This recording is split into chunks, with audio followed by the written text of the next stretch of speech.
All right, what is up, fellas? We are in week 3. Wow. Before I get started, man, week 3 was kind of crazy. Definitely some unexpected losses. Definitely didn't see what happened last night happening, but that's why we're here. We're making a video. We're gonna cover it, and without further ado, let's get ready to go. All right, starting off the week, we had the Dolphins-Bills. Bills go ahead and crush the Dolphins 31-21. Dolphins were a little bit more competitive in this game than what was originally thought. They actually played for their coach. Tua sucked, threw an interception in the end.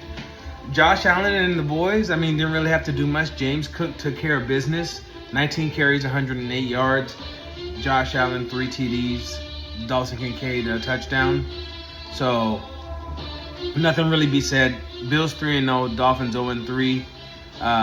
Dolphins have a Monday nighter with the Jets in the 0-3 bowl. Keeping it moving. Steelers-Patriots. Steelers pull it out in the end, 21-14, because the Patriots couldn't stop fumbling. Message to Mike Vrabel. Why don't we go ahead and play Travion Henderson? Antonio Gibson fumbles. Ramondre Stevenson fumbles. So the only thing you had going for you today was Hunter Henry, who ended up with 90 yards and 2 touchdowns. So Patriots hopefully can start to get it together. I had more aspirations for this team. I thought that they would get better, but it is what it is. Steelers 2-1 without using much of DK Metcalf. So let's see what happens. Shocker of the week. Browns beat the Packers in a very, very ugly game, 13-10. Did not expect this. I know my bet slips didn't expect this. Packers lost. They shouldn't have lost. It's unacceptable. It's pathetic. And Jordan Love needs to play better. I don't know what they're going to do, but you have a good defense that held this team to 13 points, and you couldn't seal the deal. I know the Browns have a good defense, but they gave you enough. Your defense gave you enough chances to come back and win this game. Pathetic loss for Green Bay. The Indianapolis Colts destroy the Tennessee Titans 41-20. Indiana Jones and the boys. Jonathan Taylor, 17 carries, 102 yards, 3 touchdowns. Danny Dimes, 1 touchdown, 228 yards passing. The Colts are for real at 3-0. And I never thought I would say that about Daniel Jones, but it looks like when you leave the Giants, it looks like you can resurrect your career from the grave. The Titans, this was to be expected. I love Cam Ward, but he needs some help. And the way that this thing is going, the Titans coach, Callahan, is going to lose their job. Is going to lose his job, I'm sorry. Next up, the second shocker of the week. Vikings 48, Bengals 10. I knew the Bengals were starting a backup quarterback, but I did not know that Browning would be that bad. Carson Wentz came in, threw 2 touchdowns, didn't do much because Jordan Mason took care of the rest. Hey Carson, all I would say is you do have Justin Jefferson on your team. Why don't you try to throw to him? Unacceptable that he didn't get a touchdown the way that this game was going, but it didn't have to go this way because the Vikings defense played like the purple people eaters and destroyed the Bengals offense with multiple 2 interceptions returned for pick sixes and a fumble return for a pick 6. I know anybody who had the Vikings defense in fantasy is very happy at this point, and you probably won your week, more than likely. Next up, the Eagles 33, Rams 26. Rams put up a fight, but the Eagles did something that I'm sure on my unborn kids that Jalen Hurts did not want to throw 32 times in this game. But he did complete 21 of those passes for 226 and 3 TDs. And the Philly defense blocked multiple kicks because the Rams were supposed to win this game, but Philly pulls it out 33-26 and remains 3-0. Rams have a lot of fight in them. I expect good things ahead from the Rams.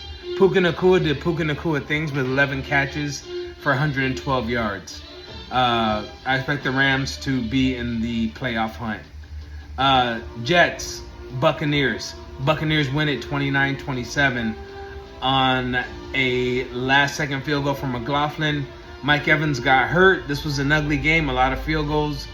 But the Buccaneers pull it out and they're 3-0. That Baker magic. Next up, one of the more uglier games, the Commanders 41, the Raiders 24. The Commanders did it on the ground with McNichols, with Christian Rodriguez, with Bill. They used a three-headed running back system. The Raiders suck. Ashton Genty does not have an offensive line to run behind. Even though Geno Smith threw 3 TDs, they were garbage TDs. Washington wasn't really playing any defense. So it is what it is. Commanders 2-1, waiting for Jaden Daniels to come back. Raiders 1-2, and basically probably aren't going anywhere. Next up, you got the Falcons and the Panthers. This was shock number 3. I didn't expect the Panthers to blanket the Falcons 30-0. Disgusting game from the Falcons. Michael Penix turned into Michael Penis, and the Panthers did what they needed to do. 172 yards, 2 interceptions for Michael Penis before he got benched. Drake London, 5 receptions, 55 yards. Unacceptable. Kudos to the Panthers, finally getting their first win. The Falcons, I don't know where they go. If Michael Penis continues to play like this, then you have no choice but to bring in Kirk Cousins to try to save your season, even though we are going into week 4. Speaking of saving your season, the Texans are 0-3. Now let me say this, and most of you know this. CJ Stroud was amazing 2 years ago. Then there were some injuries to the wide receivers. Then they returned and got him Christian Kirk, and they drafted 2 wide receivers. And he got Nico Collins back. There's no excuse to lose to Jacksonville. This was the worst game of the day. A lot of interceptions, 10-17. Texans lose to the Jaguars. Trevor Lawrence looks horrible. Brian Thomas, who's on my team, is useless at this point. Travis Etienne had a touchdown. Nico Collins was the only bright spot. 8 catches, 104 yards, a touchdown. These are 2 teams that are, I don't know. Travis Hunter, again, didn't do anything. For where they drafted him at, he is not returning on investment. Totally ugly. Totally garbage game. Both these teams, I don't think they do anything. And they're in the same division. So, unfortunately, one of them has to go to the playoffs. Next up, Broncos-Chargers. Chargers, this was one of the more exciting games of the year so far. Chargers win 23-20. Last second touchdown from Justin Herbert, who I personally feel is the front runner for the MVP right now. Him and Joshua Allen, Chargers win at 23-20, like I said, on the last second touchdown from Justin Herbert. Chargers faced a very good Broncos defense and were able to pull it out in the end. Let's see what happens next week. Chargers get the Giants. So we'll talk about that in the Week 3 preview. Next up, Seahawks versus Saints. Seahawks destroy the Saints 44-13. Jackson Smith and Jigba and the boys didn't have to do much. And they basically sat everybody in the 4th quarter. New Orleans is 0-3, but we all know that New Orleans is tanking for the number 1 spot, even if it's not going to be Arch Manning, who is not a number 1 pick. Cowboys-Bears. Caleb and the Bears destroy the Cowboys 31-14, who lost CeeDee Lamb in the 1st quarter. He tried to come back the 2nd, but he was too injured. Injured his ankle.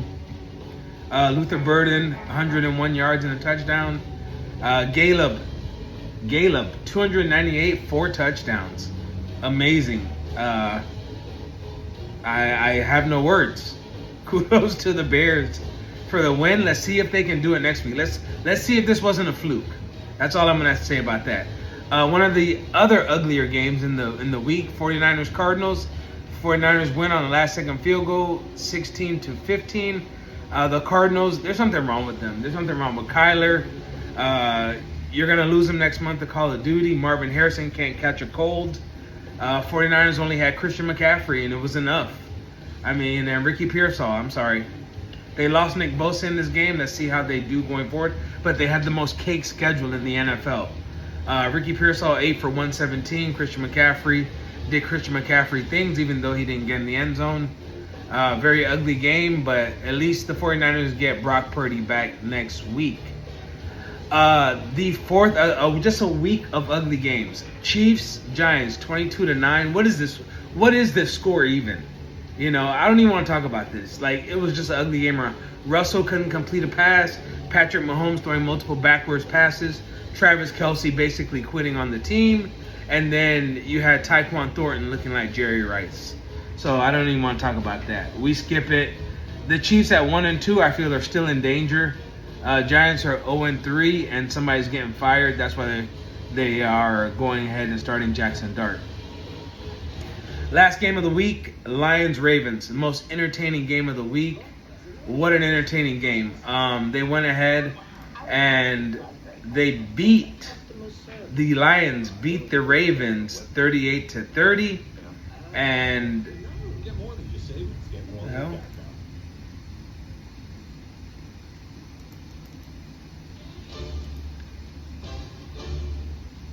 Derrick Henry fumbled. Lamar Jackson had 288 for 3 touchdowns. Derrick Henry crucial fumble, which the Lions used to their advantage. And what happened? I mean, what happened to the Ravens defense? The Ravens had one of the better dominant defenses in the league, and they went ahead and they lost by letting David Montgomery run for 151. Jahmyr Gibbs, 76 and 2 touchdowns. David Montgomery, 2 touchdowns. Just non-characteristic of a Ravens team, and that's why they're 1-2. They need to get it together. Like my friend Mike used to say, either you piss or you get off the stool. And it's time for the Ravens basically to put up or shut up, because this is unacceptable. Lions, after that horrible loss to Green Bay, have seemed to get back on the right track. So there you have it. Those are your week 2 scores. Let's go ahead and let's see what the schedule has for week 4. Week 4, we start off on Thursday with the Seahawks-Cardinals. That should be a decent one in the new Color Rush uniforms. Seahawks 2-1, Cardinals 2-1 should be a good game. Vikings-Steelers, both teams 2-1. This one I think is going to be so-so. I don't think it's not that high scoring, because Aaron Rodgers is old and Carson Wentz is your backup quarterback. 2 good defenses. This will be a low-scoring game. Go ahead and take the under. Commanders-Falcons, another low-scoring game. Go ahead and take the under. But I'm sorry, I didn't give you the winner of the Vikings-Steelers. I'm taking the Steelers to pull out the win versus the Vikings. Commanders-Falcons, I am taking the Commanders in this one. I want nothing to do with the Falcons unless Kirk Cousins is the starter. This will be another low-scoring game. I'm not picking a winner. I am taking the under in the points. Saints-Bills, of course we know this is no-brainer. Bills by a landslide. No need to even touch the points, anything on this one. You can even take the Bills with the spread if you don't want to take the money line. Browns-Lions, I'm taking the Lions in this one. It is not going to be a low-scoring one. I'm expecting the Lions to put up points on the Browns.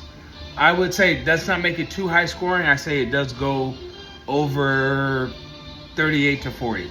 Let's keep it in that range. But let's just take the Lions on the money line, and let's not be stupid about it. Panthers-Patriots, both 1-2 teams. I'm going to take, I hate to say it, I'm going to take the Panthers in this one. I don't think the Patriots can, where are their receivers? What are they going to do? Are they going to fumble the game away? At least the Panthers have some sort of structure on what they want to do. So I'll go ahead with the Panthers. This one is going to be low scoring as well. I say it doesn't go over 46. So I would take the Panthers. If you don't want to take a team to win because they're both trash, then go ahead and take the under. What's the total?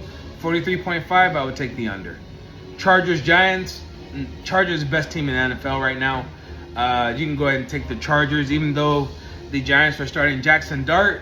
You can go ahead and take the Chargers on the money line on this one. Next up, Eagles-Buccaneers, both 3-0. Buccaneers come in hurt Buccaneers are really hurt right now, so got to go with the Eagles. But it will go over the 43 points, I'll tell you that. Mike Evans might be out with the hamstring, so there's no way the Bucs can survive in this one. A lot of checkdowns to Bucky Irving, but there's no way that the Buccaneers survive. Eagles money line in this one, or Eagles spread. Titans-Texans, the garbage bowl. I'm definitely not picking a winner in this one. And the Texans-Titans, they have the total at 38.5. I say it goes under. But if I had a gun to my head and I had to pick a winner, I would go ahead and pick the Titans to get their first win, because I think that Cam Ward and the offense are just overall better right now than what the Texans are putting up. But as far as me, I will go for the points. I won't pick a winner in this one. Colts-Rams. This is one of the games of the week that I'm looking forward to. This is definitely going over 40. But both teams right now, if I had to pick, I'd pick the Colts because of the Rams collapse. But I would say right now,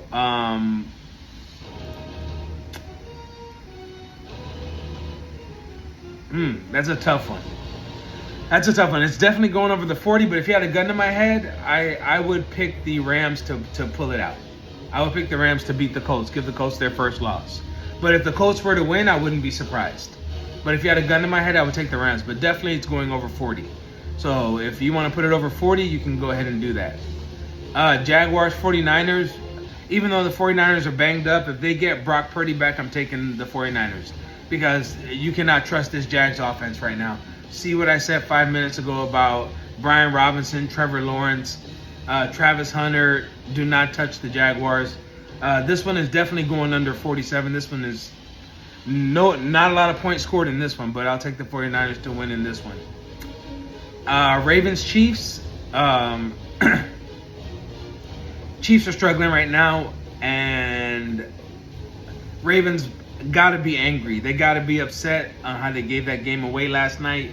I'm taking the Ravens in this one to beat the Chiefs. Definitely over 40. Points are going over, but I'm taking the Ravens in this one. Bears-Raiders. Taking the Bears in this one to blow out the Raiders. So Bears money line, Bears run line if you want it. But I expect the Bears to pull that out. Sunday nighter, Packers-Cowboys. The Micah Parsons revenge game, go ahead and take Green Bay on the money line. No CeeDee Lamb, no problem. I expect the Packers to play better on offense, but not touching the points in this one. Even though I think it might go under, but Packers money line in this one over the Cowboys. And the Monday nighters, you got a doubleheader. Jets-Dolphins. Definitely just take the points under. Don't pick a winner. Both these teams are shit. Dolphins-Jets, under the points. Bengals-Broncos. Broncos easily. Broncos have the better defense, and I expect the Broncos defense to have a Minnesota-like performance because the Bengals are lost. Definitely taking the Broncos money line or run line. So there you have it. Those are your Week 4 picks. And those are your Week 3 games in review. I will see you next week for the Week 4 recap and the Week 5 preview. So on to the leagues. I'll see you guys next time.